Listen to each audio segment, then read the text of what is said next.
Bonjour tout le monde.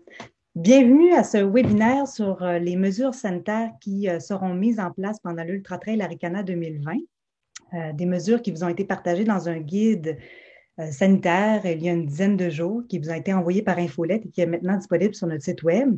Donc, bienvenue à ce webinaire. Je me présente, Marlene Côté, je suis la directrice générale de l'Ultra Trail Arikana et je suis accompagnée aujourd'hui de deux représentants de la firme Docever qui a été engagée par notre organisation pour nous aider à gérer le mieux possible la question sanitaire dans cette année un peu particulière.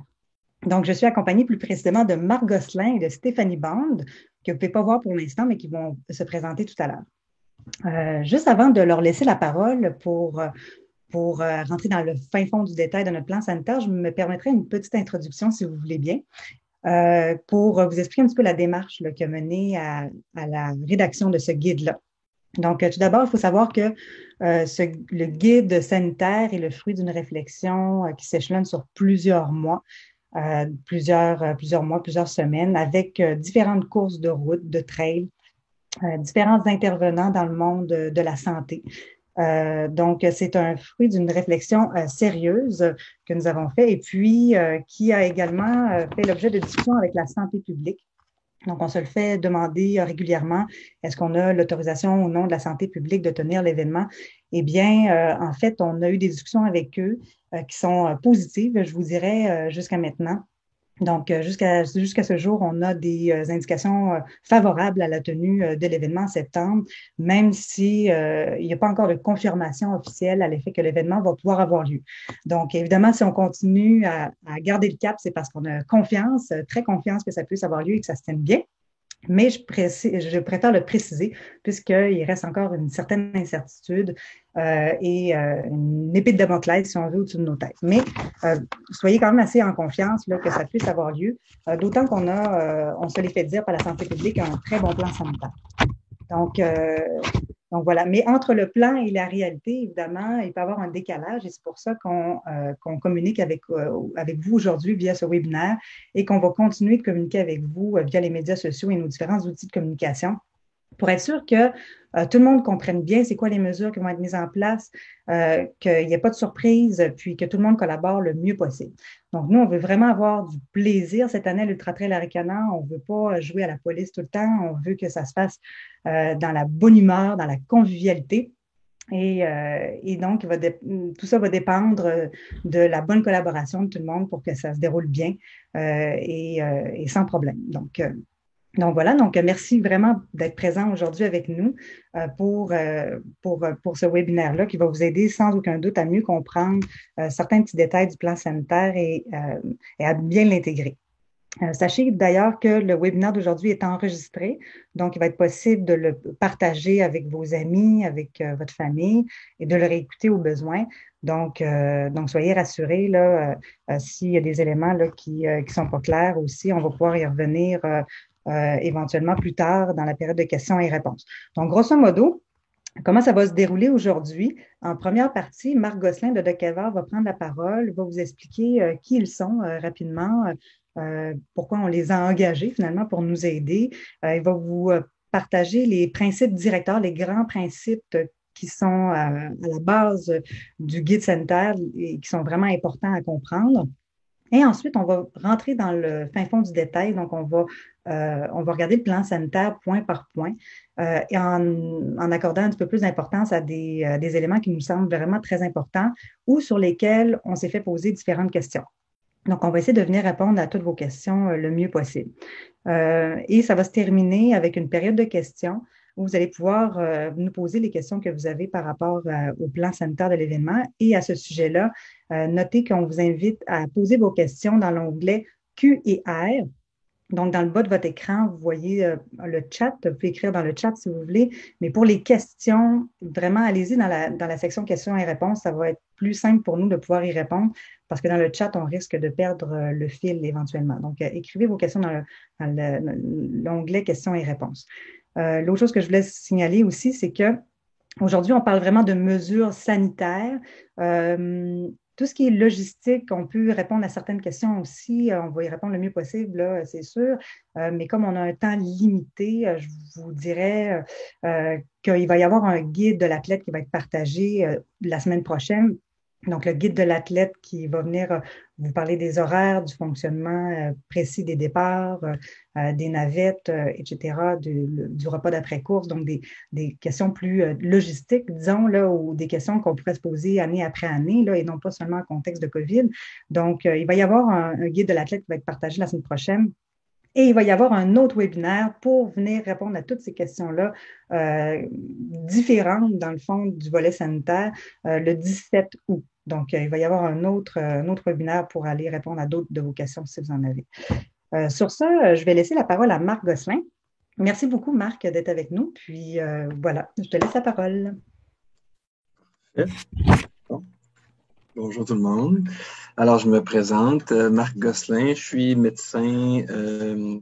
Attendez, il faut que je ressorte mon petit texte que j'ai préparé, c'est ça. Donc, je suis médecin d'urgence et médecin du sport. Je pratique dans la région des Laurentides depuis près de 25 ans maintenant déjà, et un peu partout aussi dans les régions nordiques du Québec et du Canada.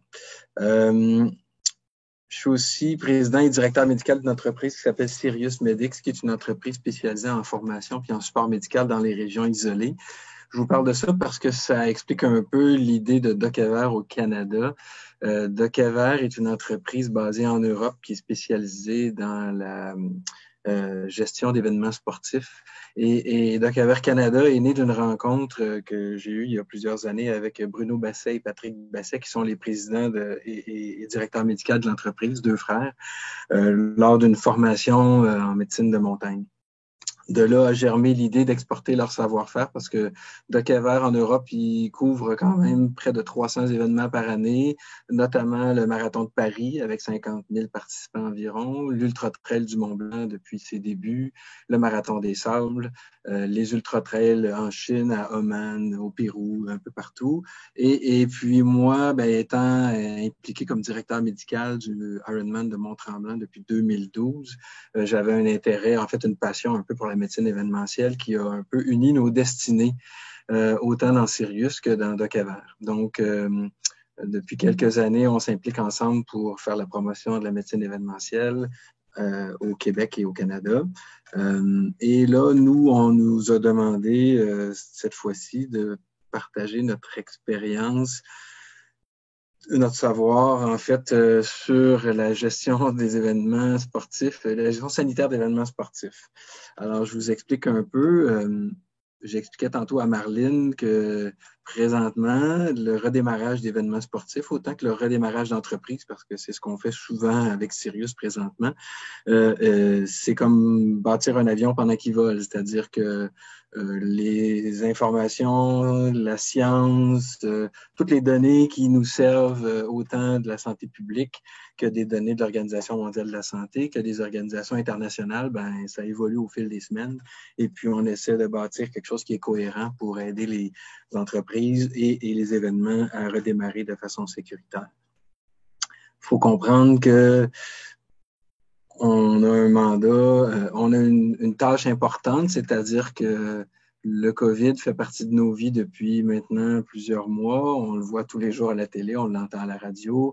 On doit porter des masques partout maintenant. Ça fait partie de nos vies. C'est emmerdant, mais on est pris avec pour un bout de temps.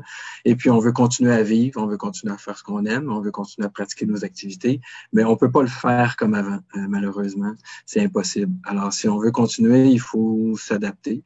Et puis, nous, on essaie d'aider les gens à le faire. Pour ça, on se sert de la science, parce que c'est quand même la meilleure base qu'on a.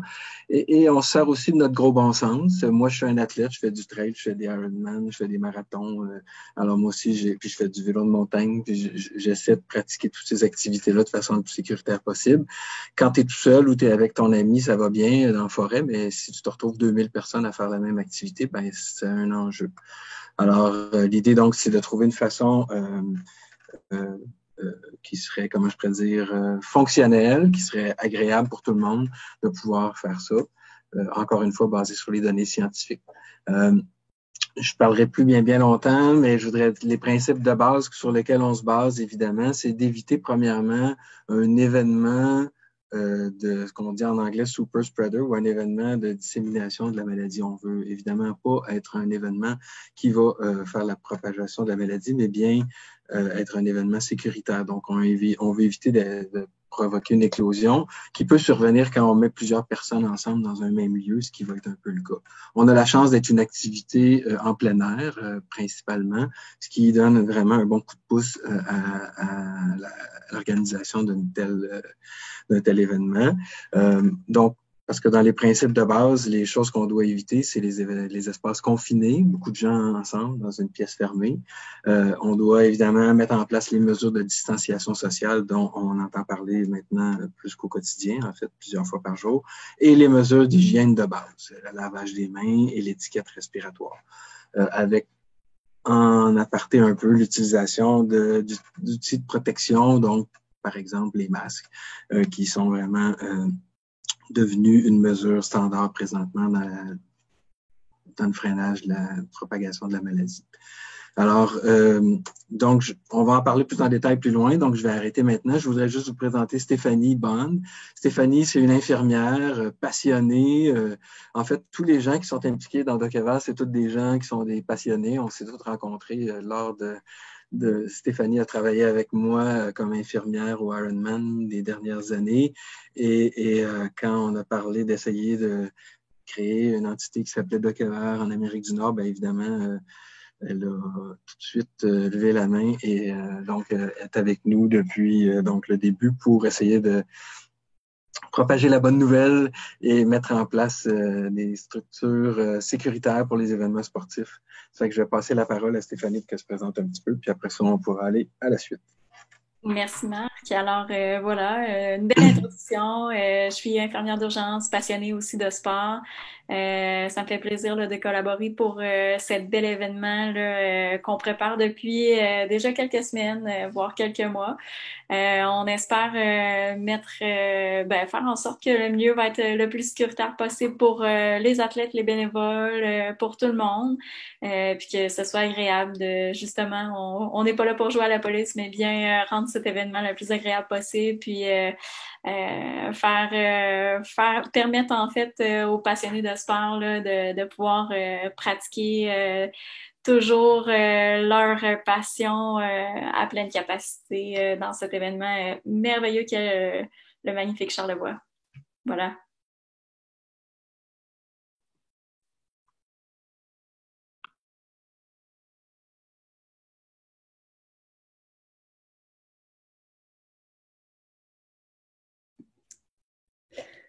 Donc, Marc, est-ce que tu voudrais commencer la présentation du plan sanitaire avec les premières consignes?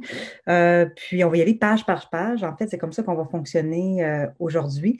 Donc, le plan qui vous a été envoyé, on va carrément le passer au travers. On va passer rapidement sur les points qui nous semblent les plus évidents parce que vous les connaissez sans doute très bien. Puis, on va approfondir ceux qui sont très spécifiques à l'Ultra Trail Aricana. Donc, Marc, je te laisse la parole pour débuter. En fait, j'avais pensé laisser Stéphanie présenter parce que c'est elle qui a travaillé beaucoup sur le document et moi, je vais être là en support. Alors, je vais passer, comme on dit en langage de joueur de hockey, la POC à Stéphanie qui va pouvoir réviser ça ensemble et je reste en stand-by, unmuté, parce que j'ai toujours un petit commentaire à ajouter, c'est plus fort que moi. Bon, alors si on y va avec les consignes, en général, ce qu'on veut, c'est qu'on demande aux athlètes, bénévoles, membres de l'équipe, toute personne impliquée dans l'événement d'agir de façon responsable, respectueuse, de suivre les consignes qu'on est déjà pas mal habitués dans notre quotidien. D'abord, de respecter en tout temps la distanciation physique de 2 mètres entre les individus. Là, c'est sûr que pendant la course, c'est difficile. On espère là, avoir une distance respectable lors des dépassements, tout ça. Fait que pour la distance, on essaie d'avoir le 2 mètres là, le plus fréquemment possible. Ensuite, si on poursuit, là, c'est le lavage des mains. lavage des mains qui est très important. Avant de se toucher le visage, on va avoir plusieurs stations de lavage des mains et de purelle là, à certains endroits, là, entre autres aux stations Ravito et compagnie. Donc, après avoir toussé, éternué, se mouché, on vous a sorti quelques exemples. Là, je vous laisse là, les lire tout simplement dans le guide. Mais ça fait un peu le tour là, du lavage des mains. On vous met une technique aussi dans le guide là, qui est reconnue pour le lavage des mains. Les athlètes devront toujours avoir avec eux une bouteille là, antiseptique afin d'être pleinement efficace. Un lavage des mains efficace, on parle d'un 30 secondes, là, évidemment, avec un frottement là, en pleine capacité totale de toutes les mains. Sinon, si on poursuit Attends, je vais juste t'interrompre, Stéphanie. C'est ça. Fait que donc, moi, ce que je voudrais juste rajouter sur ce qu'on a dit, la meilleure façon de mettre en... Parce que ces mesures-là, on se les fait raconter, on les voit, on est imbibé de tout ça tout le temps. Mais je pense que quand on les met en application, il faut juste comprendre pourquoi on le fait. Puis comment ça peut s'appliquer donc dans la réalité qu'on va vivre présentement. La meilleure façon d'attraper ou de propager le virus, c'est évidemment par les gouttelettes qu'on expire. Okay? Donc, c'est quand on parle fort, quand on crie, quand on respire fort, quand on fait une activité physique vigoureuse, quand on expire beaucoup de gouttelettes. Donc, évidemment, dans un événement sportif, il y a beaucoup de ça. Ou quand on sécrète beaucoup de mucus ou de sécrétion ou de tout ce qui vient de nos voies respiratoires. Donc, tousser, cracher, respirer, moucher, etc. Ça contient tout du virus, ça. Donc quelqu'un qui, théoriquement, serait porteur du virus est asymptomatique parce qu'évidemment, c'est eux les gens qui sont les meilleurs promoteurs de ce virus. Tout est en place pour propager le virus. Donc, la meilleure façon de se protéger, bien évidemment, c'est éviter d'être tout près des gens quand on leur parle et d'avoir les mains propres tout le temps parce qu'on va tout le temps se moucher. De ne pas se toucher le visage. Là, la plupart des conférences de presse qu'on a vues, je pense que le ministre de la Santé, le premier ministre et M. Arruda, à chaque fois qu'il disait qu'il ne fallait pas se toucher le visage, il devait se toucher le visage 10 fois après. Là. C'est impossible de ne pas se toucher le visage. Alors, on va arrêter de se le dire. Il faut se laver les mains. Okay? Vous pouvez vous toucher le visage si ça vous tente, là, mais lavez-vous les mains. Alors, c'est un peu le fondement de tout ça. Je te laisse la parole, Stéphanie. Super. Donc, c'est ça. On essaie d'y aller avec le gros bon sens aussi. On parlait de la bouteille antiseptique qui était exigée au matériel là, obligatoire. S'ajoute à ça le couvre-visage. On en exige 2 pour l'événement. Pourquoi? C'est souvent parce que on ne sait pas là, les intempéries, les risques de souillage, en fait, d'un masque. Au moins, on a un en surplus là, pour pouvoir pallier à ce besoin-là. Quelque chose à rajouter, Marc, pour le masque? Peut-être, oui. En fait, qu'est-ce qui fait qu'un masque est fonctionnel? Il y a plein de recettes. Tu peux aller sur l'Internet, vous en trouver 200, 300 peut-être. Tout le monde a sa recette. Le meilleur masque, évidemment, c'est un masque N95, mais je vous mets au défi de faire un événement sportif avec un masque N95 bien fité, c'est pas une très bonne idée. Et en plus, le masque N95 est utilisé par les professionnels de la santé dans un contexte très, très précis, c'est-à-dire que quand on fait des techniques qui peuvent propager donc de façon aérosol. Fait que même un médecin d'urgence, moi j'ai fait un shift hier soir, j'ai pas mis de N95 la soirée, j'ai été dans des pièces fermées avec des patients avec un masque chirurgical. Puis jusqu'à date, je touche du bois, ça fait plusieurs mois que je fais ça, puis j'ai pas encore attrapé le COVID-19. Alors, le masque, donc, on part donc du masque chirurgical jusqu'au masque artisanal, puis encore là, avec plein de recettes. Nous, ce qu'on a retenu comme principe de base, évidemment, c'est ce que la science dit, c'est ce que l'Organisation mondiale de la santé dit, c'est ce que Santé Canada dit pour les techniques de masque. Et puis, évidemment, il faut retenir le principe qu'un masque, son but, c'est de filtrer ce que vous expirez, en bonne partie, parce que c'est le principe de base, et de filtrer un peu ce qui vous est projeté vers vous. Mais si on est dans un environnement où les gens sont théoriquement pas malades, théoriquement, c'est moins important. Et pour ça, ben, ça prend quand même quelques épaisseurs ou ça prend un matériel qui a une capacité de filtration. Donc, si vous pouvez voir au travers, si vous pouvez respirer normalement en courant avec, ben, ça fait probablement pas bien le travail. Ça prend quand même une certaine contrainte et tout ça. Et ce qui fait qu'un masque fonctionne plus, c'est s'il est mouillé, s'il est humidifié. Alors, nous, à l'urgence, quand ça fait 4 heures qu'on a le même masque, on doit le changer parce qu'on a respiré pendant 4 heures dedans, puis il est humide, il n'y a plus sa capacité de filtration. Alors, tout ça, encore là, c'est les principes scientifiques de base qu'on essaie de mettre en place pour figurer comment est-ce qu'on peut adapter ça dans la vraie vie avec du monde qui ne veulent pas se promener avec des masques chirurgicales partout, puis on ne veut pas en voir partout sur les terrains non plus. Ça fait que c'est un peu les principes de base qui nous ont amenés à essayer de figurer tout ça.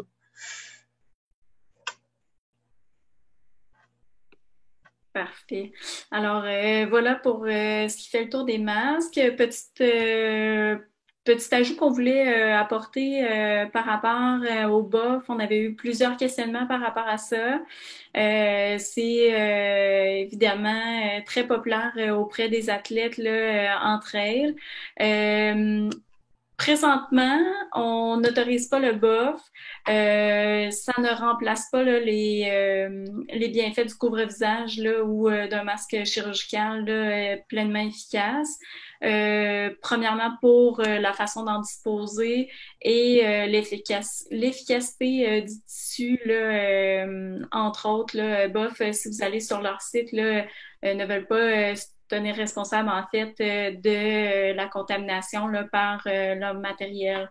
Par contre, sur leur site, si vous voulez vous procurer, là, il y a des couvre-visages là, spécifiquement faits là, par eux avec un tissu semblable, là, un peu plus efficace.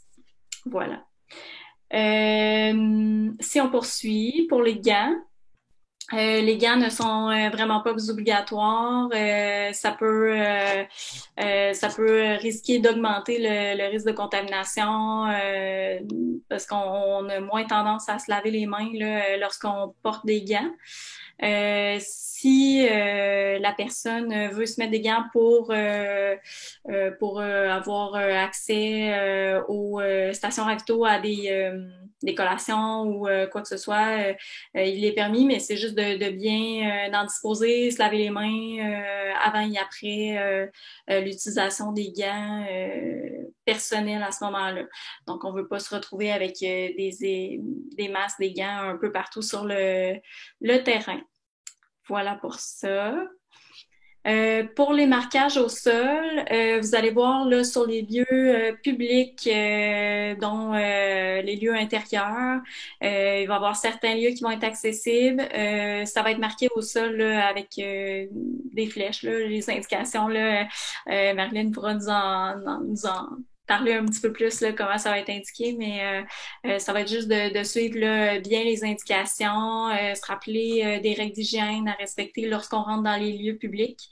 Puis, ça fait pas mal le tour pour ça. Ensuite, il y avait une question par rapport aux personnes de plus de 60 ans ou celles qui souffrent d'une maladie. Dans le fond, à la page 6, le point 2 ici, là, je ne sais pas si vous voyez quand je souligne le texte. Le voyez-vous quand je souligne le texte? Donc, à ce moment, ben, dans le fond, ce qu'on dit, c'est qu'on rappelle aux personnes à haut risque qu'il n'est pas conseillé de participer à l'Ultra Trail Aricanan, mais on ne va pas interdire la participation. Donc, si vous avez plus de 60 ans, on veut que vous soyez conscient des risques et si vous décidez de participer, dans le fond, c'est votre décision, mais nous, on ne vous empêchera pas de participer là, en fonction de votre âge. Donc, je préférais y répondre puisqu'on s'est fait poser la question dans les derniers jours. Stéphanie, il y a Maxime Desmarais qui pose une question relativement au masque. oui. Vu qu'on vient d'en parler, je me disais que ça pourrait peut-être être opportun d'y répondre maintenant. Il demande s'il pleut pour une grande partie de la course de 125 km, comment pourrait-on gérer l'utilisation des deux masques puisque ceux-ci seront trempés rapidement? Ben, je vais peut-être essayer d'y répondre. Comme je vous dis, on bâtit l'avion pendant qu'il vole. Alors, évidemment, on doit s'adapter. C'est certain que, tu sais, il faut toujours revenir au principe de base, OK? C'est-à-dire, si tu n'as pas de masque, tu te tiens à 2 mètres, puis tu parles pas en plein visage de quelqu'un, tu cries pas dans son visage, tu parles pas très fort. Si tu es essoufflé et tu respires beaucoup, ben, tu te mets un peu de biais, tu te mets pas directement dans son champ. Ce que tu veux pas, en fait, c'est propager des gouttelettes vers l'autre personne et vice-versa. Alors, dans un monde idéal, tout le monde a un masque sec, tout le monde a un masque propre, puis tout le monde a un masque fonctionnel, mais ça n'arrivera pas dans un trail. Ça n'arrivera pas. Okay? Vous allez suer, il va mouiller, donc, il faut revenir à la base, à la compréhension de comment est-ce que ce virus-là se transmet. Et on fait de notre mieux. Alors, si ton masque est mouillé, ben, il n'est pas parfait, mais il est mieux que pas de masque en tout. Et puis, ben, évidemment, quand tu t'adresses à la personne, peut-être pas directement dans son visage, c'est-à-dire qu'on se tourne un peu, on fait attention, on se lave les mains. Je pense qu'il faut toujours revenir au principe de base. C'est pour ça que j'ai commencé ma présentation par ça, parce que à la fin, c'est ça qui fait que les gens vont être sécuritaires, c'est ça qui va faire qu'on va faire un événement sécuritaire parce que les gens vont comprendre un peu les fondements pour qu'est-ce qu'on veut mettre en place puis comment est-ce qu'on essaie d'adapter parce qu'on dit bien adapter. C'est pas un environnement contrôlé, c'est un environnement hostile, extérieur.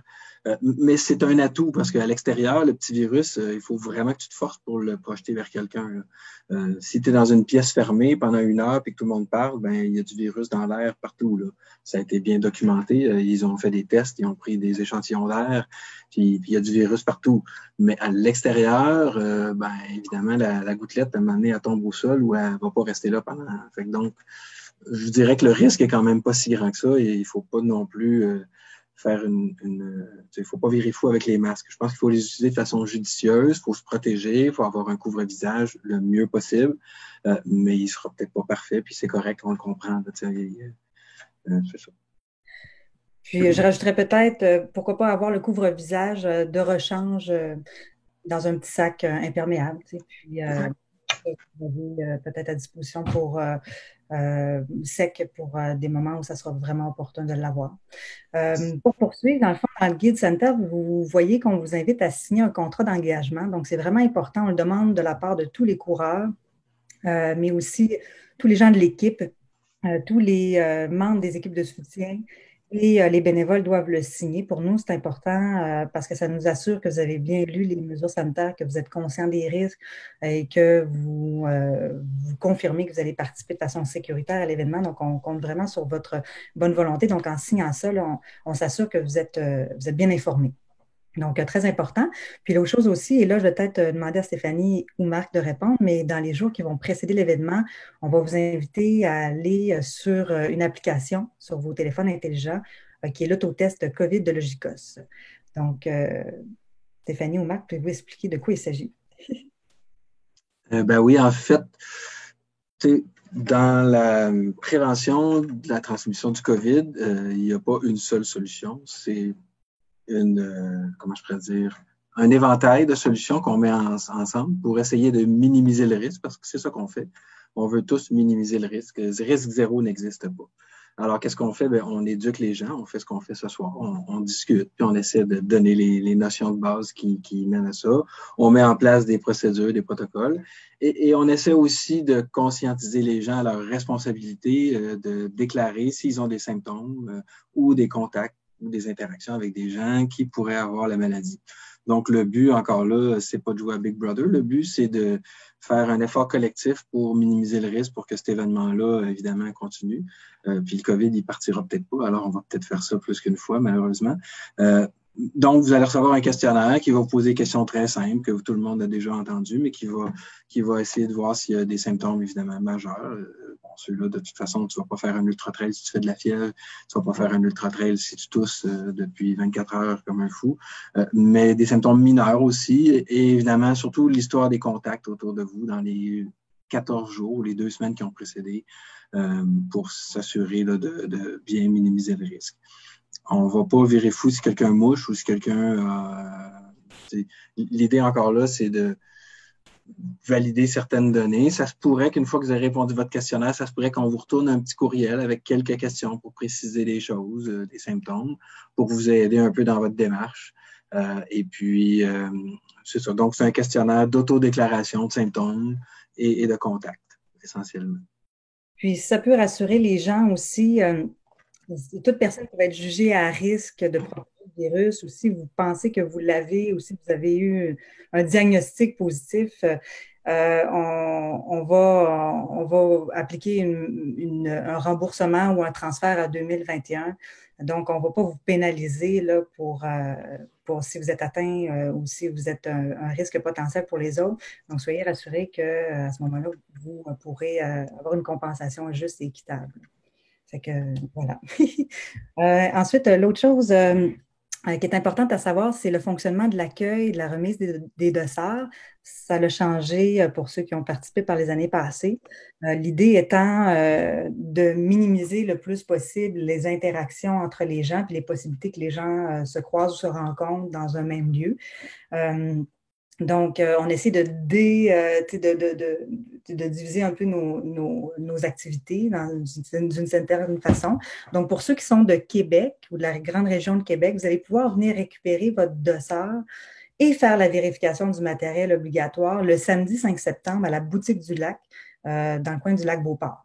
Donc, vous allez pouvoir venir le chercher à cet endroit-là et ça va être important d'amener tout votre matériel obligatoire pour qu'on vérifie que vous l'avez en votre possession et que vous n'ayez pas besoin de revenir le vendredi avant la course sur le site de l'événement, puisque le but, en fait, que vous veniez le chercher la semaine avant, c'est que vous ne vous présentiez pas le vendredi sur le site.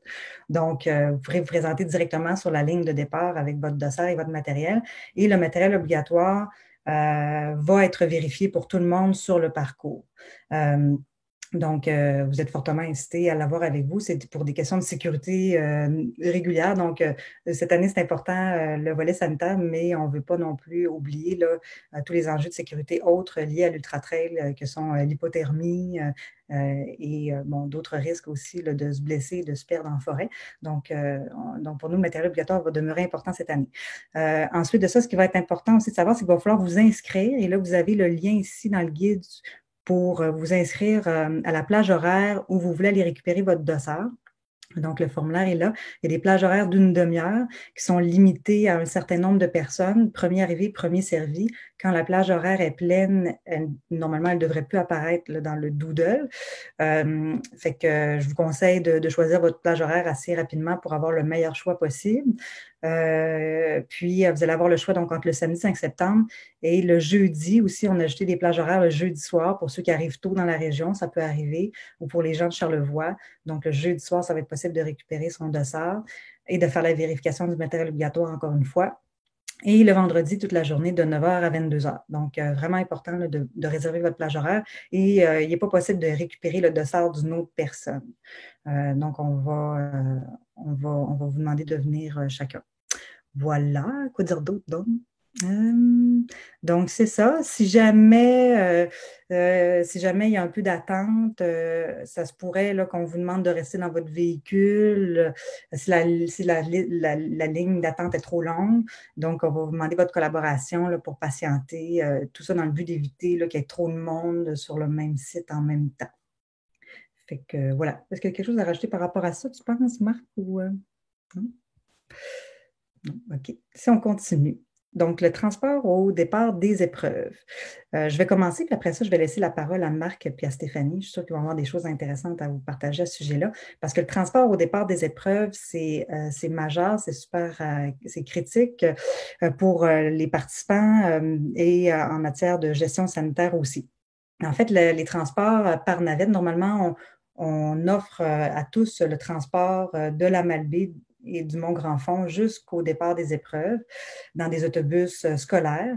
Là, la problématique avec le COVID, c'est que les navettes sont un des points les plus chauds, on va dire, là, où il y a le plus de risque de propagation du virus parce que c'est un endroit qui est fermé, qui est confiné, où il y a moins de circulation d'air, et donc, et là où vous êtes relativement longtemps avec les mêmes personnes. Donc là, les risques augmentent considérablement qu'il y ait de la propagation du virus. Donc, idéalement, on veut minimiser le plus possible les transports en navette pour les départs et on vous invite à demander à votre famille ou à des gens très proches, là, votre conjoint, de venir vous porter sur la ligne de départ.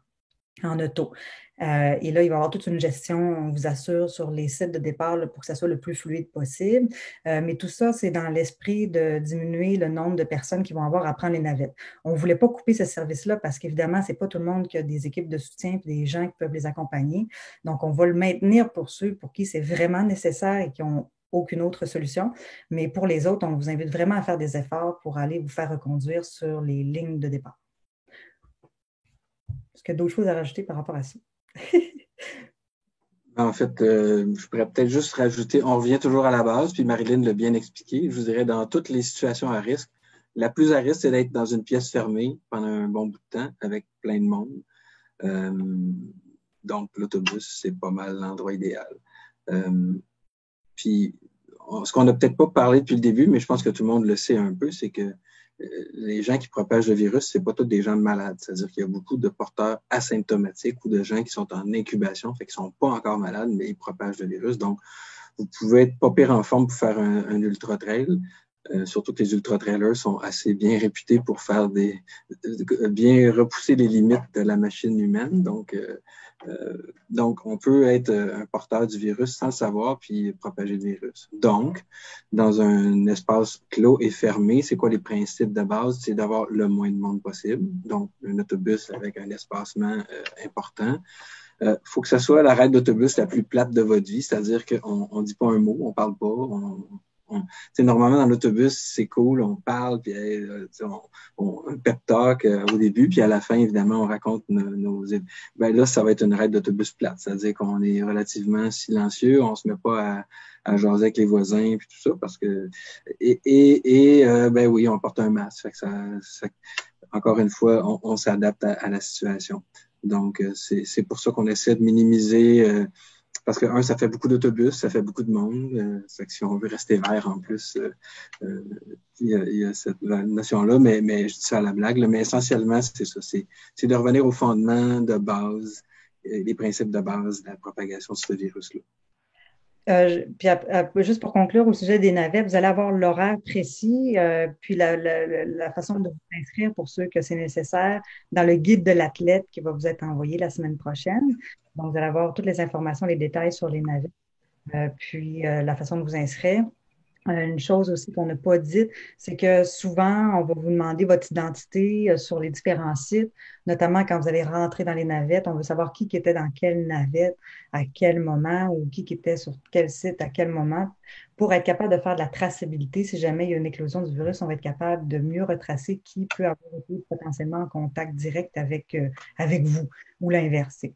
Donc, ça aussi, ça va faire partie des mesures pour vous protéger, puis aussi protéger plus de monde si jamais il y a une éclosion, là, donc pour éviter une plus grande propagation. Donc, c'est ça. Alors, ça, plusieurs questions. Je vais juste vous dire que les questions, on ne vous oublie pas, on va y revenir tout à l'heure. On va commencer par faire le tour du guide, puis après ça, on va venir répondre aux questions qui nous sont posées dans le QR. Vous avez également de l'information sur les sacs d'appoint, donc les drop bags. Donc là, comme à l'habitude, vous pourrez laisser un sac qui vous a été donné à la remise des desserts. Donc, lorsque vous allez venir chercher votre dessert, on va vous donner un sac à cordon. Ils vont être de couleurs différentes selon la distance que vous faites. Puis, vous allez pouvoir les laisser sur la ligne de départ pour qu'ils vous soient ramenés à l'arrivée. Donc, des effets personnels que vous avez amenés en trop ou que vous voulez avoir sur le site d'arrivée pour vous changer lorsque vous allez arriver. Et là, ce qu'on avait annoncé dans notre guide sanitaire, c'était que les sacs d'appoint pour le 125 km n'allaient pas pouvoir être amenés au haut-de-gorge. Parce que la première évaluation qu'on avait fait de ça, c'était qu'il y avait trop de manipulation de matériel de la part des bénévoles, trop de contact aussi entre des sacs qui étaient potentiellement souillés, pleins de sueur, de gouttelettes et tout ça. Donc, on était mal à l'aise de gérer ça, puis on voyait un risque à gérer les sacs de dropback sur le 125 km. Mais j'ai une bonne nouvelle aujourd'hui pour vous. Suite à des discussions qu'on a eues avec la santé publique dans les 2 dernières semaines, puis avec Doc Ever aussi, on a approfondi la question. on a trouvé des nouvelles solutions et finalement, on va pouvoir offrir le service de drop bag sur les 125 km pour vous les amener à mi-chemin au Haut-de-Gorge. Donc, ça, c'est la bonne nouvelle du jour et qui m'amène aussi à vous dire que dans le fond, comme un peu Marc le disait au début d'ailleurs, on est comme dans un avion là, qui se construit en même temps qu'il vole. Donc, il y a des choses qui vont évoluer un petit peu dans le temps. Notre souhait, c'est que ça aille en s'améliorant, en s'assouplissant, puis en allant de mieux en mieux. Donc, ça, c'est une des mesures qu'on est contente d'annoncer comme étant positives, là, d'assouplissement de nos mesures sanitaires. Il va peut-être y en avoir d'autres, là, mais pour l'instant, donc, c'est un des changements là, que je peux vous annoncer depuis qu'on a partagé le guide. Donc, coureur de 125 km, vous allez avoir votre drop bag à mi-chemin. Et puis, je rajouterais par rapport à ça que, dans le fond, si vous avez une équipe de soutien qui vient au Haut-de-Gorge, évidemment, c'est peut-être pas pertinent d'avoir un drop bag à mi-chemin. Donc, ça sera peut-être un ou l'autre. Donc, on veut vraiment venir aider là, ceux qui sont en autonomie tout seuls, là, qui n'ont pas d'équipe de soutien qui les suivent et qui n'ont pas de gens qui peuvent amener leur matériel à un point à mi-chemin. Donc, c'est possible de choisir entre les deux. Gestion des départs, on se le fait poser beaucoup. On voit toutes sortes de modèles un peu partout dans le monde. Il y a des courses là, qui ont eu lieu en Europe, en Russie, ailleurs dans le monde, même aux États-Unis aussi. Il y a eu des courses là, dans les dernières semaines, derniers mois. Donc, on regarde un peu ça aller pour voir comment on va pouvoir gérer nos départs. Tout dépend aussi de la configuration des sites. Donc, on est en train de regarder ça dans le détail. On ne veut pas l'annoncer tout de suite exactement comment ça va se dérouler. C'est sûr que ça ne sera pas un départ de masse, évidemment. Ça va être des départs par petits groupes. Ça va-tu être 5 personnes, 10 personnes? On ne veut pas se prononcer tout de suite parce que ça va peut-être évoluer un petit peu dans le temps. Puis il y a des enjeux logistiques à vérifier avant de vous l'annoncer. Mais sachez que ça va vous être dit, puis ça va être très fluide là, du moment où est-ce que vous allez arriver sur le site, mais on va vous le partager dans les prochaines semaines. Donc, ça va être des départs par petits groupes. Et évidemment, là, le chrono va être adapté en fonction de votre temps de course et non pas d'une heure fixe. Là. Fait que vous allez avoir votre vrai temps. La seule chose qui va arriver, c'est que peut-être que vous allez avoir une meilleure position par rapport à des gens qui sont devant vous, mais ça, vous le saurez seulement à la fin de votre course. Voilà. Marc, je te laisserai ou Stéphanie parler du comportement des coureurs sur les parcours. Comment on peut gérer des dépassements, par exemple, sur un sentier qui est plus étroit? Comment on peut faire ça? Bon. Si je peux suivre là, notre ligne de pensée depuis le début, ce qu'on veut, c'est que les gens soient le plus responsables possible, autonomes, qui comprennent en fait les mesures là, du bon lavage des mains tout au cours de la course. Pour les dépassements, surtout, ben faut essayer d'avoir une distance de la personne, pas aller avoir un contact direct. C'est sûr que là, on aimerait avoir le masque le plus souvent possible lorsqu'on est à proximité des gens, aux stations de ravito, tout ça. Mais bon, on essaie d'y aller avec le gros bon sens, là, éviter d'aller dans le couloir précédent ou le plus près du coureur auquel on va faire le dépassement. Fait que, on y va avec une grosse logique là, à ce niveau-là. Puis voilà. D'ailleurs, on a une question dans les questions et réponses. Là. Il y a quelqu'un qui nous demande c'est quand que le masque va être porté. C'est vrai que c'est pas clair peut-être dans le guide. Le masque, dans le fond, va être porté, comme Stéphanie le disait, chaque fois que vous avez la chance d'être à proximité de d'autres personnes. Donc, sur les lignes de départ, on va vous le demander, dans les autobus. Lorsque vous allez venir chercher votre dossard, on va vous le demander aussi. Donc, chaque fois qu'il y a un regroupement de gens dans le même site et qu'il y a des risques que vous vous rapprochiez des gens, on va vous demander de le mettre. Donc, quand vous allez arriver au ravitaillement, il va falloir le mettre aussi. Et là, c'est vraiment important puisque les bénévoles sont vraiment à risque au ravito. Ils voient environ 700 personnes passer pendant la journée. Donc, c'est eux qui sont le plus exposés là, au virus et on veut les protéger. Et ça va se faire notamment par le fait que les coureurs, on s'attend à ce qu'ils mettent leur masque. Donc, le masque au ravito, puis à l'arrivée aussi, on va vous demander de le remettre. Mais sinon, vous n'avez pas besoin de courir avec le masque. Là. Donc, si on se les fait demander aussi cette question-là, évidemment, je ne pense pas que ce serait une bonne idée non plus. C'est vraiment dans les lieux publics, là, en fait, là, où est-ce qu'on va avoir un contact avec plus de gens à proximité ou un lieu fermé. Donc, à l'accueil, à l'arrivée, des ravitaux sous des tentes, des chapiteaux, tout ça. Donc, c'est dans ces milieux-là. Puis, donc, masque, lavage des mains, avant, après, les contacts, ça va être super important. Puis je pourrais rajouter, pour avoir fait plusieurs de ces courses-là, évidemment, il y a toujours la confrérie, le fait de partager pendant le parcours avec nos amis, les gens qu'on dépasse, souvent on va s'encourager, on va se donner une tape, on va se dire hey, comment ça va, on va se supporter. C'est sûr que faut le faire un petit peu plus subtilement dans les circonstances actuelles. C'est-à-dire que les interactions, encore une fois, l'idée, c'est de diminuer l'interaction directe puis la propagation d'une personne à l'autre. Fait que si vous êtes à une bonne distance de quelqu'un, il n'y a pas de problème. Là, mais je veux dire, donc quand on dépasse, évidemment, on essaie de ne pas interagir de trop près. On prend toujours la route la plus large possible, évidemment. On essaie de pas entrer en contact direct avec les gens. Et c'est ça, c'est vraiment d'utiliser le gros bon sens puis la logique. Encore une fois, on est dans un milieu extérieur, on n'est pas dans un milieu... donc, pour pouvoir propager le virus à quelqu'un, il faut quand même presque faire un effort. C'est-à-dire qu'il faut s'adresser vigoureusement à quelqu'un, respirer fortement tout près de lui ou partager nos sécrétions gentiment. Alors, on essaie de pas faire ça tout simplement. Ensuite, on a la section sur les ravitaillements. Sachez qu'il y a des ravitaux sur le parcours. Soyez rassurés que tous les ravitaux sont organisés, vont être présents, structurés. Il va y avoir de l'offre alimentaire qu'on va vous partager dans le guide de l'athlète la semaine prochaine. Donc, on est en train de travailler là-dessus en ce moment même. Donc, c'est sûr que l'offre alimentaire va être différente des années passées. Ça va être des aliments qui vont être moins manipulés, là, qui nécessitent moins de manipulation de la part des bénévoles. Mais vous allez quand même avoir un choix. Donc, on veut essayer de maintenir le plus de services possible tout en restant sécuritaire. Pour ceux qui veulent être faire des temps, qui veulent être le plus rapide possible, plus vous allez être autonome, mieux ça va aller. Ça se peut qu'il y ait un petit ralentissement au ravitaillement, vu qu'il va falloir se laver les mains tout de suite en arrivant au ravito, mettre son couvre-visage. Donc, il est possible qu'il y ait un petit ralentissement au ravitaillement. Si vous ne voulez pas être obligé de ralentir, prévoyez peut-être d'être plus autonome puis de passer plus vite, là. Mais on ne pense pas que ça va bouchonner non plus vu qu'on fait des départs étalés, mais sait-on jamais, on préfère le proposer. Si vous êtes autonome, en fait, ça évite aussi des interactions avec les bénévoles, donc c'est encore plus sanitaire, je vous dirais.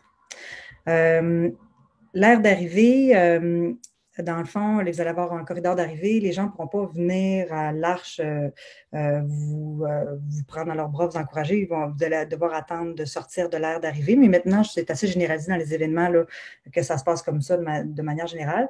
Vous allez avoir une médaille. Puis, pour les coureurs de 125 km, on va vous donner, comme par les années passées, un Opinel gravé aussi, en guise de cadeau de finisher. Vous allez pouvoir le récupérer sur une table. Donc, au lieu de vous donner la médaille autour du cou, on va vous la donner dans vos mains. Vous allez devoir la prendre sur la table. Donc, c'est des petits changements comme ça, mais on est bien content de pouvoir quand même vous récompenser pour le défi que vous allez avoir réalisé. Ensuite, pour les spectateurs, là, c'est très important. Les spectateurs sont interdits. Donc, tous ceux qui ne sont pas des membres des équipes de soutien du 125 km ou des gens qui habitent à la même adresse et qui sont inscrits là, via notre site ne peuvent pas venir voir la course pour le plaisir de venir voir la course. Donc, on veut vraiment limiter le plus possible le nombre de personnes qui vont venir sur le site. Évidemment, si vous avez des gens proches qui veulent venir vous accueillir, puis vous avez c'est possible, mais on ne veut pas qu'il y ait foule non plus. Donc essayez de limiter là, le nombre de personnes qui vont venir vous accueillir à l'arrivée. Puis, on va vous demander donc de vous inscrire à l'avance et on limite, dans le fond, les personnes qui peuvent venir sur le site aux personnes qui habitent à la même adresse que vous ou une adresse supplémentaire. Donc, idéalement, 2 adresses. Donc, ça peut être plusieurs personnes, des enfants, par exemple, et tout ça, mais seulement 2 adresses. Et là, donc, on vous demande vraiment de respecter ça. Et pour les gens qui viennent accueillir des coureurs, on leur demande aussi de venir lorsqu'on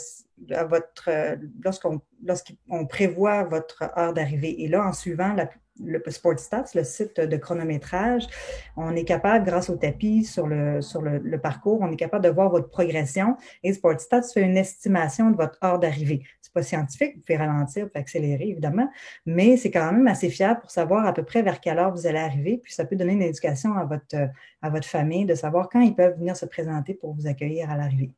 Donc, on vous invite vraiment à leur demander ça. Et s'il y a trop de gens sur le site, il y a un poste de contrôle pour entrer sur le site. Il va y avoir un contrôle du nombre de personnes qui vont pouvoir rentrer. Ça va vous demander de ne pas rester trop longtemps, surtout pour les familles là, qui viennent accueillir, pour pouvoir laisser la chance à d'autres de pouvoir rentrer sur le site par la suite. Ce qu'il faut savoir, c'est qu'en ce moment, la limite de personnes est de 250 personnes. Ça, c'est la limite permise par les autorités en ce moment. Ça peut peut-être changer dans le temps, mais évidemment, nous, on ne veut pas juste limiter à une règle officielle, on veut simplement limiter au maximum le nombre de personnes dans la mesure du possible. Donc, si on peut en avoir moins que 100 sur le site, ça serait l'idéal, dans le fond. Fait que c'est ça. Puis, on demande aussi aux accompagnateurs des équipes de soutien, eux aussi, de s'inscrire sur la plateforme dont Marc et Stéphanie vous ont parlé tout à l'heure, la plateforme d'autotest COVID de Logikos. Est-ce qu'il y a d'autres choses à rajouter par rapport à ça, Marc? Des précisions pertinentes, comme toujours? Je vois, ouais, c'est ça, en tout cas, j'espère, pertinent. Par rapport aux spectateurs, non, puis effectivement, je voyais qu'il y avait une question là, par rapport aux 250 personnes. C'est sûr que 250 personnes dans une salle, ça demeure un défi, même si la santé publique le permet. Donc, ça doit être fait de façon judicieuse et dans des circonstances les meilleures possibles. Donc, si évidemment les lieux physiques permettent d'avoir des rassemblements à l'intérieur pour que les gens puissent faire des activités X. Tu sais, je pense qu'on pourra toujours réévaluer, on réévalue chaque circonstance, mais ça, je vais le laisser évidemment à l'organisation surtout parce que c'est eux qui ont le défi de gérer les lieux physiques et les emplacements. Mais fait que l'idée, effectivement, c'est pas de laisser tout le monde geler dehors comme une crotte parce qu'évidemment, en octobre, c'est pas toujours grand soleil et grande chaleur. Mais septembre, excuse, je crois que c'est septembre, c'est ça? Je me rappelle plus de la date exacte. Mais bref, l'idée, c'est d'accommoder les gens et d'être le plus responsable possible. Ça prend une très grande salle pour pouvoir mettre 250 personnes à 2 mètres chacun. Alors, ça aussi, c'est un défi. Et avec une bonne ventilation, parce que tu peux mettre 250 personnes dans une salle, mais si elle n'est pas bien ventilée, ben évidemment, on n'est pas dans un environnement très sécuritaire. Si on a une belle, grande salle bien ventilée, ben là, à ce moment-là, des fois, on peut faire des adaptations. Là. Mais je vais laisser l'organisation gérer ce défi-là et on pourra communiquer au fur et à mesure qu'on se rapproche de l'événement, c'est quoi les adaptations qu'on peut faire. Ben, déjà, je voudrais rajouter une précision. Le site, je veux dire, le chalet du Mont-Grand-Fond va être ouvert. Donc, oui, on va pouvoir accueillir des gens à l'intérieur avec des règles de distanciation entre les tables. On a beaucoup d'espace en bas et en haut du chalet. S'il fait beau, on va vraiment encourager les gens à manger à l'extérieur sur des tables à pique-nique parce qu'il y a beaucoup moins de risques. Mais il va être possible de rentrer à l'intérieur. Il va y avoir une gestion du flux là, pour s'assurer que ça se déroule bien. Il va y avoir donc un corridor de circulation des entrées et des sorties. Donc, on ne pourra pas rentrer et sortir par le même endroit, par exemple. Il va y avoir des gens qui vont laver régulièrement les poignées de porte, les tables, toutes les aires qui peuvent être potentiellement touchées. Donc oui, à l'intérieur va être quand même disponible, surtout, on sait qu'après un 125, un 80, 65, on a besoin de s'asseoir, de se reposer, de se réchauffer. Donc, on veut quand même prendre soin de vous. Fait que ça va être possible pour ceux qui vont en avoir besoin de rentrer à l'intérieur pour se réchauffer. Et d'ailleurs, il va y avoir un repas d'après-course qui doit vous être offert. Un repas d'après-course chaud. Ça va être dans une boîte pour apporter. Ceux qui préfèrent partir, aller manger ça chez eux, dans leur chalet, à leur hôtel, ça va être possible donc de partir avec la boîte à lunch, puis c'est ça. Sinon, pour ceux qui veulent rester, ça va être possible de pouvoir rester aussi. Il va y avoir de la gestion des matières résiduelles comme à l'habitude sur le site. Donc, on veut continuer à être le plus éco-responsable possible, même si on va générer plus de déchets qu'à l'habitude. Donc, on va vous demander de collaborer à ce niveau-là avec le compost, recyclage et la gestion des déchets. Sur le site principal, par contre, ça va être beaucoup plus sobre que par les années passées, donc pas d'exposants, pas de service de garde. Il va y avoir de la musique, il va y avoir des animateurs. On veut quand même, ça reste le fun et cool là, quand même là, comme événement, mais il n'y aura pas la grosse scène de spectacle avec des shows là, qui peuvent donner le goût de rester trop longtemps, faire la fête avec nous. Ça sera peut-être pour l'année prochaine, pour le 10e anniversaire d'Aricana, mais cette année, on va quand même animer un peu le site, mais ça va être beaucoup plus sobre là. Deux dernières choses, les équipes de soutien Pour nous, c'est une des solutions, je vous dirais, qui nous aide à essayer de gérer ça de façon le plus sanitaire possible, parce que, comme on vous l'a dit, ils peuvent vous permettre d'aller au site de départ de façon autonome, sans prendre les navettes. Ils peuvent aussi, à 2 ravitaillements, venir vous rejoindre, donc à la Marmotte et au Haut-de-Gorge. Il va y avoir des grands espaces aménagés. Ça va être important pour vos équipes de soutien de s'inscrire à l'avance pour qu'on sache exactement il va en avoir combien, qu'on puisse bien préparer les lieux en prévision de leur venue. Évidemment, les équipes de soutien, on va leur demander d'être distancées les unes des autres. Ils vont devoir s'inscrire, mais ça va vous permettre d'éviter des interactions avec les bénévoles au ravitaillement, d'être plus autonome dans votre course. Donc, ceux qui peuvent avoir des équipes de soutien, profitez-en. Je pense que c'est un bel atout aussi pour vous. Mais par contre, on est obligé de canceller les pacers, donc les accompagnateurs sur le 80 km. On en était bien déçus. On aurait espéré pouvoir le permettre, mais ce n'était pas assez nécessaire, dans le fond, là, pour la sécurité, la réalisation aussi de l'événement pour le maintenir. Donc, vu qu'on veut essayer de diminuer en autant que possible le nombre de personnes sur les sites, au ravitaillement et tout ça, d'avoir des pacers qui allaient vous attendre à un ravito et qui allait courir avec vous et qui allait rajouter des personnes supplémentaires sur les parcours, c'était malheureusement pas possible. Donc, ça sera pour une prochaine fois pour les pacers, mais je suis persuadée là, que vous allez pouvoir avoir vraiment du plaisir sur le 80 km quand même parce que c'est un super beau parcours, d'autant que cette année, on a rajouté une nouvelle boucle au début là, qui est magnifique. Donc, ne soyez pas déçus, coureurs du 80 km, vous allez avoir quand même une super belle expérience, je pense, cette année. Mon Dieu, on a fait le tour. Donc, on a fait le tour du guide. On a beaucoup de questions. On a 13 questions. On va essayer d'y répondre le plus rapidement possible. On est déjà un petit peu hors délai. J'espère que ça ne dérange pas personne. On va essayer de prendre le temps quand même de répondre le mieux possible aux questions que vous nous avez posées. Il y a Éric Gagné qui nous demande y a-t-il un moyen d'avoir une confirmation que notre heure de récupération de dessert a bien été enregistrée? Une confirmation sera-t-elle envoyée par courriel, par exemple, car il est impossible de valider si l'inscription a bien marché? Ah, bonne question, Éric. Oui, mais ce qu'on va pouvoir faire, c'est publier les inscriptions, les plages horaires sur notre site web. Bonne idée. Donc, on va le faire avec plaisir. Donc, on va partager ça. Comme ça, si vous avez oublié l'heure à laquelle vous êtes inscrit, vous allez pouvoir le retrouver. Christian nous demande, est-ce que les athlètes pourront voyager en autobus avec les bénévoles? Car ma blonde est bénévole et elle devra être au départ de 5 heures du matin comme mon épreuve. Je ne suis pas sûre de comprendre la question. Les bénévoles ne se font pas reconduire en autobus sur les sites de départ, normalement. Donc peut-être préciser la question. Je pense que je ne la comprends pas. Je suis désolée. Puis les bénévoles ne peuvent pas non plus prendre normalement les navettes avec les athlètes. Là. Donc voilà, c'est très spécifique comme question. Là. À ce moment-là, peut-être que vous pourrez les poser aux responsables coordonnateurs des bénévoles si vous avez des questions très spécifiques ou pointues, puis on essaiera d'y répondre via courriel personnel. Yann Bouchard nous demande, mon transport potentiel est inscrit pour être bénévole. Est-ce une bonne raison pour que je prenne le transport navette autobus? Ah, c'est le même genre de question, c'est drôle. Écoutez, même chose, j'avoue que là, je ne suis pas certaine de bien comprendre votre question, donc je ne voudrais pas donner une mauvaise réponse. Donc, peut-être nous réécrire en privé, puis on va essayer d'élucider cette question-là, puis vous donner la meilleure réponse possible. Je suis désolée de ne pas pouvoir y répondre aujourd'hui. Fabrice nous demande, bonjour, si nous n'avons pas d'autre choix que de laisser notre voiture au Mont-Grand-Fond pour prendre la navette, on fait quoi? C'est ça, exactement. Donc, ceux qui n'ont pas le choix de prendre la navette, prenez la navette. Dans le fond, ce qu'on vous dit, c'est que la navette va être là pour ceux qui en ont vraiment besoin. Donc, il n'y a pas de problème. Là, si c'est quelque chose c'est un service que vous avez besoin pour participer, vous pouvez vous inscrire. Vous allez avoir le lien pour vous inscrire la semaine prochaine. Donc, voilà.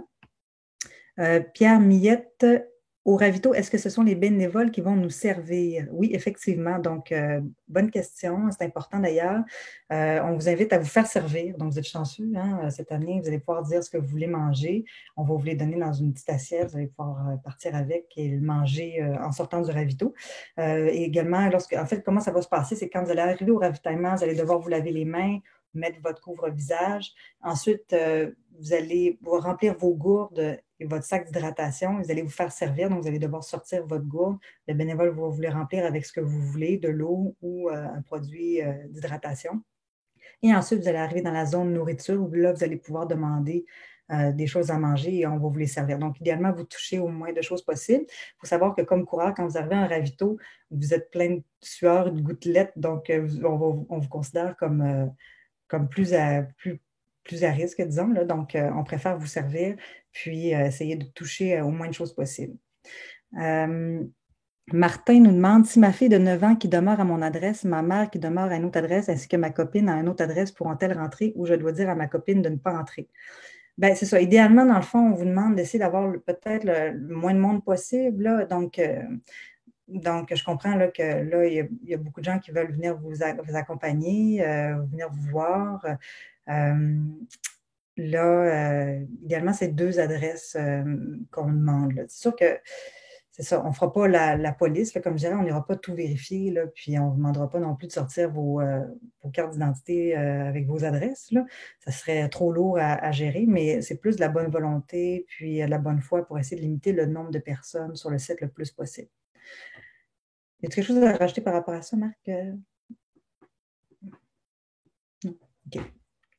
Donc, Justin Langlais, je cours le 65, je peux revenir pour l'arrivée d'un ami au 125 sans m'inscrire sur la liste. Oui, effectivement. Vous pourriez faire ça, effectivement. Vous allez devoir passer par le poste de contrôle encore une fois, donc on va prendre votre identité. Mais tout ça, évidemment, on essaie de limiter le plus de personnes possible. Je dirais que si votre ami a déjà une équipe de soutien qui vient de l'accueillir et tout ça, en fond, dites-vous qu'il y a 700 personnes là, inscrites sur les 3 distances différentes. S'il y a 700 personnes qui invitent chacun 4, 5, 6 personnes à venir les voir sur le site, il va y avoir trop de monde, là. Donc, moins il y a de monde, moins il y a de risques. Donc, on vous invite à essayer de faire des efforts pour essayer de diminuer le plus possible le nombre de personnes qui vont être réunies au même endroit au même moment.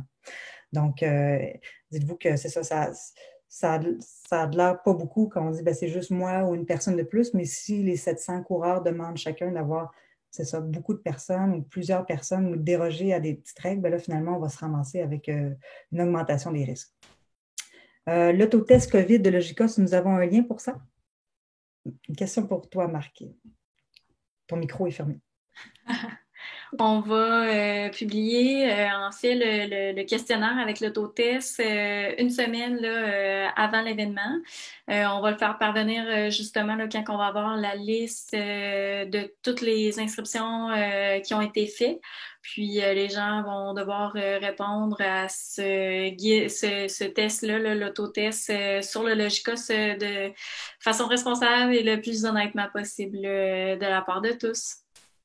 Oui, puis ça ne sert à rien de le faire une semaine avant parce que beaucoup d'eau peut couler sous les ponts pendant une semaine. Ça fait que normalement, on fait cette autodéclaration-là dans les 24-48 heures qui précèdent l'événement pour que ça soit le plus fiable possible, mais que ça nous laisse un peu de temps si jamais on avait des questions ou si jamais il y avait des symptômes ou des gens qui voudraient, s'il y avait des précisions à faire. Là, je donne l'exemple, dans les questionnaires, des fois, on demande est-ce que vous avez des congestion nasale, l'écoulement nasal, des symptômes mineurs qu'on appelle. Ben, beaucoup de gens, quoi qu'en septembre, les allergies saisonnières, c'est moins pire, là, quoi qu'il y a l'herbe à poux en août et septembre. Bref, c'est ça. Donc, des fois, il y a des petites précisions qui sont nécessaires pour pas... c'est ça. Donc, on le fait assez rapproché. On a une autre question de Eric. Bonsoir. Avec les départs différés en groupe, j'imagine que le cut-off basé en fonction du dernier coureur qui aura quitté la ligne de départ. Oui, effectivement. Donc, les quotas vont être ajustés en fonction des dernières personnes qui vont prendre le départ, là. Donc, il va peut-être avoir un ajout d'environ une demi-heure, là. On pense que ça va prendre une demi-heure, peut-être maximum 45 minutes pour faire les départs. Donc, n'ayez crainte pour ça. Sachez aussi qu'on est moins strict sur les quotas du 65 et du 80. Puisque le 125 km est toujours en cours là, jusqu'à 3 heures du matin. Donc, les ravitaux sont en fonction une bonne partie de la nuit. Donc, on est moins strict, disons, sur les cut-offs, à moins d'un cas extrême, là. Donc, ça ne devrait pas être une inquiétude pour vous. Les temps et classements officiels seront les temps de puce, effectivement. Donc, ça va être votre temps à vous, là, exact de départ et d'arrivée, qui va être votre chrono officiel. Martin nous demande si l'équipe de soutien peut compter un enfant. Oui, tout à fait. Donc, elle peut compter dans l'équipe de soutien. Justin nous demande, un bénévole doit-il s'inscrire sur la liste pour venir aux arrivées de différents amis et différentes distances? Encore une fois, dans le fond, ça revient un petit peu à la question qu'on me demandait tout à l'heure. Si vous allez voir un poste de contrôle à l'arrivée pour connaître l'identité des gens qui sont sur un site à telle heure, donc ça va être important. Est-ce qu'ils vont avoir besoin de s'inscrire pour votre arrivée? Non. Mais comme je disais tout à l'heure, plus on peut limiter le nombre de personnes, mieux c'est. On veut pas que vous arriviez avec seul et pas d'amis et personne pour vous accueillir, mais peut-être le minimum, là, si c'est possible, de limiter le nombre de personnes qui vont venir vous accueillir, toujours une fois pour limiter le nombre de personnes qui vont se retrouver au même endroit. Puis il faut se dire que le 65 km va arriver beaucoup en après-midi, entre 2 heures et 6 heures l'après-midi. Donc, il va y avoir, puis c'est notre distance où il y a le plus de gens, plus de coureurs. Donc, si tous les coureurs du 65 km ont plusieurs personnes pour les accueillir, ça peut faire beaucoup de monde au final. Donc, essayez de limiter, si possible, le nombre de personnes qui vont venir vous accueillir si ce n'est pas nécessaire à votre plaisir d'avoir accompli votre épreuve.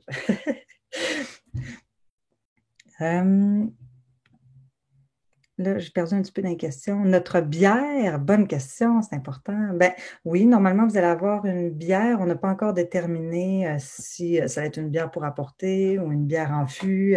On est en train de regarder ça avec nos partenaires, mais on sait que c'est quelque chose que vous aimez bien avoir après votre épreuve. Donc, on va, vous allez pouvoir avoir votre bière ou votre petit cadeau, là, dans le fond, d'arrivée. Étienne, bonsoir. Pour les coureurs du 80, l'équipe de soutien est-elle permise aussi? Si oui, au même endroit que pour les coureurs, non. Malheureusement, les coureurs du 80 et du 65 n'ont pas d'équipe de soutien. Donc, vous devez être autonome. Moi, j'explique pourquoi. Dans le fond, sur le 80 et 65, les ravitaillements sont très difficiles d'accès, même de manière générale. Hors contexte COVID, on ne peut pas permettre les équipes de soutien au ravitaillement parce qu'on est dans le fin fond du bois. Vos équipes de soutien se perdraient dans les chemins forestiers. Il y aurait une mauvaise circulation dans les chemins forestiers. On est en période de chasse. Les chasseurs ne voudraient plus qu'on vienne faire notre événement là-bas parce qu'on ferait fuir tous les animaux avec trop de gens dans la forêt. Puis les ravitaux sont complètement dans la forêt, donc il n'y a pas de place là, pour avoir des équipes de soutien. Donc, c'est vraiment limité au quad 125. Puis je vous dirais que le 65-80, vous allez avoir des super beaux ravitaux. Donc, vous devriez normalement être capable de réaliser votre épreuve sans équipe de soutien.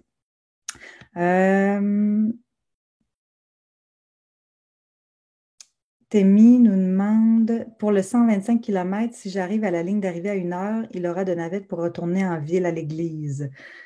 Là, en fait, les navettes d'autobus, en ce moment, comme on les prévoit, c'est qu'il va y avoir seulement des départs à partir du Mont-Grand-Fond. Donc, vous allez pouvoir stationner votre auto au Mont-Grand-Fond et prendre les navettes d'autobus à partir du Mont-Grand-Fond. Donc, vous n'auriez pas besoin d'avoir une navette pour vous ramener à la Malbaie. Donc, on veut encore une fois limiter les navettes, les transports en collectif. Donc, la navette grand public qu'on offrait dans le passé entre Malbaie et le Mont-Grand-Fond n'existera pas. C'est sûr que si quelqu'un est vraiment mal pris après son épreuve de 125 km, on ne le laissera pas tout seul au Mont-Grand-Fond. On va y trouver une façon de revenir à son hôtel ou à son hébergement en ville. Mais dans la mesure du possible, on vous invite à essayer d'être le plus autonome possible. Daniel Côté nous demande, la récupération des dossards se font sur le site. J'habite à Québec. En fait, il y a 2 endroits. Si vous habitez à Québec, je vous invite à aller récupérer votre dossard le 5 septembre à la boutique du lac. Vous pouvez vous inscrire sur le formulaire qui est en lien dans le guide sanitaire. Vous allez pouvoir réserver votre plage horaire pour aller chercher la boutique du lac. Ça va nous diminuer le nombre de personnes qui vont venir sur le site le vendredi pour récupérer leur dossard. Donc, et sinon, ça se fait le jeudi et le vendredi au Mont-Grand-Fond. Éric Gagné, y a-t-il du stationnement au départ où les gens qui nous amènent doivent quitter immédiatement? En fait, non, il n'y a pas de stationnement sur les sites de départ. Ils vont pouvoir se stationner pour vous laisser partir. Ça se peut même que vous ayez à attendre un petit peu dans votre véhicule avant de pouvoir prendre le départ ou entamer le processus de rentrer dans le box de départ. Mais ils ne pourront pas rester là toute la journée parce que ce sont des sites publics où il y a des gens usagers quotidiens qui viennent, donc on ne peut pas laisser des autos là toute la journée, malheureusement. Donc, normalement, ils devraient quitter après vous avoir laissé sur la ligne de départ. L'équipe merci. Étant donné les circonstances, il n'y aura pas de meeting avant course le vendredi comme à l'habitude. Effectivement, donc tous les meetings d'avant-course vont se faire par vidéoconférence avant. Donc, il y a un webinaire le 17 août qui va venir répondre à toutes sortes de questions logistiques que vous pourriez de nouveau avoir. Puis, ils vont être partagés. Sinon, il va y avoir également une foire aux questions qui est déjà en ligne. Il y a déjà plusieurs, probablement, réponses à vos questions dans notre foire à questions en ligne. Donc, ça, on va essayer de le bonifier le plus possible. Tout ça dans l'esprit d'essayer que vous soyez le plus prêt et informé possible avant de vous déplacer, puis qu'on n'ait pas besoin de faire de rencontres d'avant-course. Stéphanie Hudon nous demande « Bonjour, les toilettes disponibles à l'intérieur. On va inviter les athlètes à utiliser les toilettes chimiques à l'extérieur partout où il va y en avoir. Il va en avoir sur tous les sites. Puis les toilettes à l'intérieur, mettons pour le Mont-Grand-Fond, on va vraiment les limiter aux bénévoles et aux gens de l'équipe.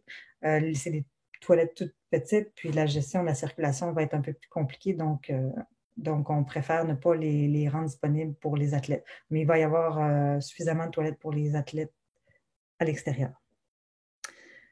Est-ce que j'ai fait le tour des questions? Je suis allée un peu vite, j'espère que j'ai bien répondu. Je pense que oui. Donc, y a-t-il des choses à rajouter, Marc ou Stéphanie, sur les mesures sanitaires, des choses importantes qu'il faudrait rappeler ou préciser? Sinon, c'est le temps d'écrire vos questions.